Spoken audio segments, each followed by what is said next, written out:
فراق صاحب، یہ تو ہر سال اب وہاں پہ روٹین ہے، تو کیا حکومت نے اس کے ساتھ اپنے آپ کو کس طرح ایکوموڈیٹ کریں گے آپ؟ صافی صاحب، یہ سوال بہت امپورٹنٹ ہے اور یہ کافی مشکل کوشچن بھی ہے۔ جس طرح میں نے وہاں کے علاقوں کی بات کی ہے کہ کچھ علاقے رہ بھی گئے تھے، حمزہ کا علاقہ بھی ہے، استور کے ایک علاقے میں بھی تباہی ہوئی ہے، اور اسی طرح یہ جو شاہراہ بابوسر ہے یہ مکمل مٹ گیا ہے۔ بابوسر سے لے کر یہ لیمت، لوشی، شراٹ، دیورے، کھن، دیونگ، ڈسر، گیانچی، یہ سارے گاؤں ہیں چھوٹے چھوٹے، یہ سارے ملیامٹ ہو کے ختم ہو گئے۔ تو گورنمنٹ آف گلگت بلتستان نے وہاں پہ 8000 گلیشیئر ہے، ایک ایسا خطہ ہے، وہاں کے لینڈسکیپ دیگر صوبوں سے بہت مختلف ہے، لگ بھگ 28,000 مربع میل کا پھیلا ہوا علاقہ ہے، اور وہاں پہ 97% کے قریب جو ہے وہ ماؤنٹینز ہیں، پہاڑ ہیں، اور اس علاقے میں جب بھی برف باری ہوتی ہے تو بھی تودے گرتے ہیں، زلزلے آتے ہیں تو بھی پتھر گرتے ہیں، اور وہاں پہ یہ سیلاب آتے ہیں تو یہ ریلیں گرتے ہیں اور لوگوں کو بہا کے لے کے جاتے ہیں۔ اب ہمارے لیے جو ہماری بجلی ہے وہاں پہ اپنے پانیوں کے اوپر ہے، پاور ہاؤسز ختم ہو جاتے ہیں۔ ایس سی او کی جو ٹاورز بیچاروں نے لگائے ہیں، بہت بڑی محنت سے وہاں پہ لگاتے ہیں، پورے 300-400 ٹاورز ہیں جی بی میں، وہ گرنا شروع ہو جاتے ہیں، سڑکیں بلاک ہو جاتی ہے، جس سے لوگ وہاں گھومنے آتے ہیں وہ تو سفر کر جاتے ہیں، لیکن مقامی آبادی اس سے زیادہ سفر کرتی ہے وہاں پہ۔ گلگت بلتستان کا پروگریس اور ڈیولپمنٹ آسان ہے، لیکن اس کے مینٹیننس بہت مشکل ہے، ہمارے لیے ایک چیلنج ہے، کیونکہ گلگت بلتستان واحد پروونس ہے جو گرانٹ اینڈ ایڈ پہ چل رہا ہے، پاکستان کا واحد پروونس ہے، اور وفاق پر ہم انحصار کرتے ہیں۔ پیشگی میں بھی بتایا تھا ہم نے، مختلف فورمز میں بھی، سوشل میڈیا پہ، کہ بارشوں پہ آپ ٹریول نہ کریں، اور چونکہ شاہراہ بابوسر ہم بند نہیں کر سکتے ہیں، یہ شاہراہ قراقرم کا متبادل ہے، اور گرمائی سیزن میں لاکھوں لوگ یہاں سے گزرتے ہیں، بند تو کر نہیں سکتے۔ یہ سیاحوں کو انفارم کرنے کا کوئی آپ کا انتظام ہے؟ ہمارے بالکل، ہم سوشل میڈیا کے ذریعے بھی کہتے ہیں، ہمارے ٹورسٹ فیسیلیٹیشن سینٹرز بھی ہیں مختلف جگہوں پہ، اور میڈیا کے ذریعے بھی ہم نے بارہا بتایا ہے، اور ہماری جو ریسکیو 1122 ہے، جو ہمارے ڈپارٹمنٹس ہیں، وہ بھی ہر ہفتے میں ایک رپورٹ شیئر کرتے رہتے ہیں میڈیا کے ساتھ، لیکن وہاں پہ اس کے باوجود لوگ آتے ہیں، کھینچے چلے آتے ہیں، وہ پہاڑوں سے محبت ہے۔ رئیس انصاری صاحب، پنجاب میں لاہور کے سوا کون کون سے اضلاع زیادہ متاثر ہوئے اور کس طرح متاثر ہوئے؟ دیکھیے جی، پنجاب میں جو لاہور تھے وہ تو یہ کہہ لیں کہ متاثر نہیں ہوا، یہ کچھ 2-4 گھروں کی چھتیں گری ہیں جہاں غریب لوگ تھے، اور چند لوگ اس میں شہید ہوئے، لیکن جو زیادہ ہے وہ جیلم میں بہت زیادہ ہوا، اور اس کے بعد یہ حافظ آباد میں بہت زیادہ ہوا، یہ پھر کچھ جو ہے قصور میں کچھ زیادہ ہوا، تو یہ ان جگہوں پہ زیادہ ہوا، لیکن جو ڈیمیج میں نے آپ کو پہلے بتایا، وہ جو ڈیمیج ہے وہ سارے کا سارا ان علاقے میں ہوا جہاں وہاں غریب لوگ رہتے تھے۔ اب ایک چیز صافی صاحب میں آپ کو بتانا چاہتا ہوں، جس طرح بھی ہمارے بھائیوں نے بات کی، جہاں یہ موسمی جو تبدیلیاں آئی ہیں، اس میں ہمارا بہت بڑا ہاتھ ہے کہ درخت کاٹ لیے گئے، جنگل ختم ہو گئے، لیکن حکومت کی جانب سے بھی کوئی ایسی چیز نہیں کہی گئی کہ جس بارشیں ہوتی ہیں اس پانی کو کہاں روکا جائے، کہاں کنٹرول کیا جائے۔ انڈیا میں 30 سال پہلے انہوں نے ڈیزائن کیے تھے 28 ڈیم، اس میں سے وہ 23 ڈیم بنا چکے ہیں چھوٹے بڑے پانی کو سٹور کرنے کے لیے۔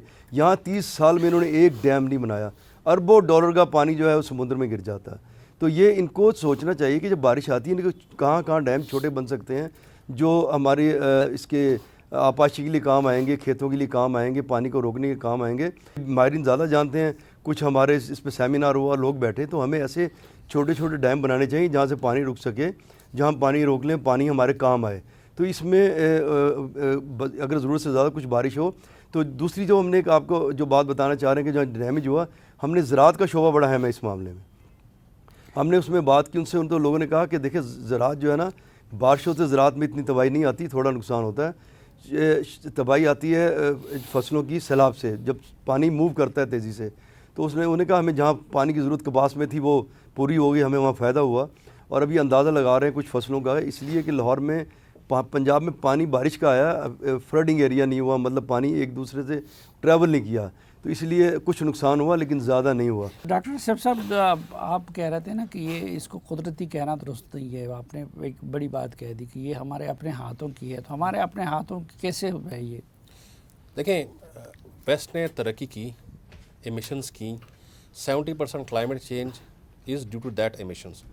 کاربن ڈائی آکسائڈ کی کنسنٹریشن اتنی ہائی ہو گئی ہے، اور جتنی زیادہ کاربن ڈائی آکسائڈ یا گرین ہاؤس گیسز ہوں گی اتنا ہی زیادہ ٹیمپریچر بڑھے گا، جب ٹیمپریچر بڑھے گا تو یہ کلائمیٹ چینج اسی کا رزلٹ ہے، کہیں پہ بارش آئیں گی، کہیں پہ وہ آئیں گی، ٹھیک ہے۔ یہ تو اس طرح سے ہم نے اپنے ہاتھ سے کیا. اس کو میں کہتا ہوں کہ اگلی ڈیولپمنٹ یا ٹیکنالوجیکل ایڈوانسمنٹ یا اگلی ٹیکنالوجیکل ایڈوانسمنٹ آپ کہہ لیں, it should not be at the environmental degradation. اس طرح کیا. افیکٹ کون کیا, کس نے افیکٹ کون ہوا, کیا ویسٹ نے, افیکٹ ہو رہے ہیں ہم. جس طرح اوزون میں ایک سوراخ بنا ہے due to C F Cs, chlorofluorocarbons کی وجہ سے یا ہائیڈرو فلورو کاربنس کی وجہ سے. یہ جو ریفریجریٹر میں گیس ہوتی ہے, جب اس کو آپ مطلب ڈسپوز آف کرتے ہیں, جو گیس نکلتی ہے that reacts with the ozone layer. اب آپ سلیم صافی صاحب دیکھیں کہ ایئر کنڈیشن کہاں پہ لوگ استعمال کر رہے ہیں اور شاید اوزون میں ہول کہاں ہوا اور ان کو اسکن کینسر ان لوگوں کو وہاں پر ہونا شروع کیا. تو میرے کہنے کا مطلب یہ ہم نے کیا and we have to solve it. This is our moral and ethical responsibility. ایک تو عالمی سطح ہے نا, اس میں تو ہم کچھ نہیں کر سکتے, اس میں کنٹریبیوشن دوسروں کی زیادہ ہے ایگزیکٹلی, اور روک تھام تو ہم کر ہی نہیں سکتے. مقامی سطح پہ ہم کیا کر سکتے ہیں؟ ہم نے اپنے آپ کو, سلیم صافی صاحب نے بالکل فراہم, ہماری کنٹریبیوشن لیس دین 1% ہے compare to the world, rest of the world. لیکن ہم سب سے بڑے وکٹم بنتے جا رہے ہیں نا, ٹاپ 10 میں آ رہے ہیں, بلکہ ایک رپورٹ میں پڑھا شاید نمبر 1 پہ آ گئے. تو ہم نے اپنے آپ کو اڈیپٹ کرنا ہے. میں نے جس طرح آپ کو کہا, ریسانی صاحب نے بڑی صحیح بات کی کہ انڈیا میں انہوں نے 28 ڈیم ڈیزائن کیے تھے, انہوں نے 23 بنا دیے ہیں. تو ہمیں بھی ظاہر سی بات ہے, واٹر بہت بڑا وکٹم بن رہا ہے کلائمیٹ چینج کا. اور دیکھیں واٹر سے ہماری تباہیاں ہو رہی ہیں, خشک سالی کی شکل میں بھی اور فلڈ کی شکل میں بھی. تو ہم نے واٹر کو کنزرو کرنا ہے. آئی ریممبر بیک ان 2015 اور 16 دیر واز کینیڈین کنسلٹنٹ جس نے باقاعدہ کہا تھا کہ across the Indus river 100 feasible sites ہیں ڈیم کنسٹرکشن کی, چھوٹے چھوٹے ڈیمس بنانے کی. پھر 100 فیزیبل سائٹس انہوں نے کہا تھا چھوٹے ڈیمس بنانے کی, مطلب لازمی کہ بنے. دیکھیے جب سے پاکستان بنا ہے ہمارے پاس ٹوٹل 2 ڈیم ہیں میجر, منگلا اور تربیلا. تو اگر چناب پہ بھی مسئلہ آ گیا تو منگلا تو چناب پہ ہے, تو وہ کہاں جائے گا. تربیلا دن بدن اس کی جو کیپیسٹی ہے وہ کم ہو رہی ہے کیونکہ سیلٹس آ رہی ہے پیچھے سے, ایروجن ہو رہی ہے, ڈیفارسٹریشن پیچھے سے ہو رہی ہے, سارا کچھ. تو وار فوٹنگ پہ جس طرح میں نے آپ کو کہا, ہمیں ریزیلینٹ ایگریکلچر کی طرف جانا پڑے گا جو کلائمیٹ چینج کے سینیریو کے مطابق بن سکے. ہمیں ڈیمز بنانے پڑیں گے, واٹر کنزرو کرنا پڑے گا, خواہ وہ رین واٹر ہے, خواہ وہ گراؤنڈ واٹر کو پریزرو کرنا ہے, واٹر کی کوالٹی کو امپروو کرنا پڑے گا. اس میں تمام جو جس چیز سے کلائمیٹ چینج کی جو چیزیں جو سیکٹر افیکٹ ہو رہے ہیں ان کو ہمیں امپروو کرنا پڑے گا, ہمیں اپنے آپ کو اڈیپٹ کر. This is the only solution we have right now. اور یہ بھی ٹائم ہے, اگر ابھی بھی ہم نے نہ کیا تو آئی ڈونٹ نو فار 10 سال بعد پھر کیا ہوگا. اور یہ ڈائریکٹ پاورٹی کو ہٹ کرتی ہے. دیکھیں آپ, میں نے جس طرح اسٹارٹ میں آپ کے کہا کہ پروگرام میں کہا کہ بھئی پانی کی جو کوانٹٹی ہے سرفیس واٹر کی وہ بہت کم ہو چکی ہے, گراؤنڈ واٹر بھی دن بدن ڈپلیٹ ہوتا جا رہا ہے. اور پنجاب میں آپ جائیں تو مطلب ہے ایز بینگ اے واٹر یا انوائرمنٹل ایکسپرٹ مجھے تو دکھ ہوتا ہے جب وہاں پر چاولوں کو لوگ ٹیوب ویل سے اریگیٹ کرتے ہیں, گراؤنڈ واٹر یوز کرتے ہیں. اور دوسرا مسئلہ سلیم صافی یہ ہے کہ ہمارا بہت زیادہ پانی جو ہے نا آلموسٹ مور دین 60% ڈاؤن واٹر کی سطح کو ہم کس طرح بلند کر سکتے ہیں اس پانی کے ذریعے؟ یہ دیکھیں اس میں ہم بھی, میں جس طرح World Wide Fund for Nature ہے, انٹرنیشنل واٹر مینجمنٹ انسٹیٹیوٹس ہیں, آرگنائزیشنز ہیں کام کر رہی ہیں. ریچارج ویل PCRWR ہے, ریچارج ویل کریں, واٹر کو ریچارج کرنا چاہیے تاکہ گراؤنڈ واٹر کی سطح بڑی ہو. اور یہ بڑی سگنیفیکنٹ کنٹریبیوشن ہے کیونکہ دیکھیں تھاؤزنڈس آف جو چشمے ہیں ہلی ایریاز میں پرٹیکولرلی, واٹر ٹیبل نیچے جاتا ہے وہ چشمے خشک ہو جاتے ہیں. اگر ہم تھوڑا سا واٹر ٹیبل کو اوپر کیا تو آپ دیکھیں گے آپ کے تھاؤزنڈس وہ چشمے جو ہیں وہ بہنا شروع کر دیں تو آپ کے پاس کتنا واٹر ریسورس آ گیا.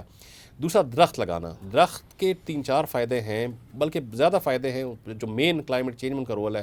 ایک تو کاربن کو کیپچر کرتے ہیں, لیکن جیسے آپ نے خود کہہ دیا, میں نے بھی کہہ دی کہ پاکستان اتنا بڑا کنٹریبیوشن نہیں ہے, لیکن پاکستان کے لیے درخت لگانے کی سگنیفیکنس یہ ہے کہ یہ واٹر کو بھی اٹریکٹ کرتے ہیں. بہت بڑا سٹوریج, میسیو ایوپوٹرانسپیریشن ہوگی, میسیو رین فال ہوگی تو ہمارا جو واٹر ریزروائرز ہے under ground reservoir, natural reservoir جو ہے وہ بڑھے گا. تو یہ میئرس ہیں وار فوٹنگ پہ سلیم صافی صاحب, اگر ہم کریں گے only then we can save.